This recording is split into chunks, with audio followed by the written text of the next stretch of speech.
Hi friends, எல்லாருக்கும் வணக்கம்.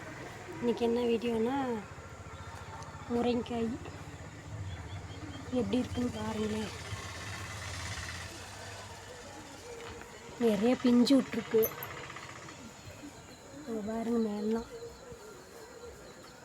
மழை இப்போ 2 மாதமாக இல்லாததுனால பிஞ்சு அந்த வச்சு பூவிலேருந்து பிஞ்சு பூரா அப்படியே ஒதுங்கிருச்சு. கீழே உதறல. மழை பெஞ்சிருந்தா கீழே உதிர்ட்டுருக்கோம். அதனால் வச்சு பூ வச்சது பூரா அப்படியே பிஞ்சு உருவாயிடுச்சு. பாருங்கள் எப்படி இருக்குது. மேலே வறுமே காய் நல்ல பாரு. குழம்புக்கு ஆகும், சாம்பாருக்கு. ஒரு காய் பெருசாக இருக்குங்க பாருங்க. இந்தாட்ட எல்லாமே காய். மீதி பூவெலாம் பாரு கீழே நிறைய உதிரிடுச்சு. வெயில் நிறைய அடிச்சதுனால பாருங்கள்.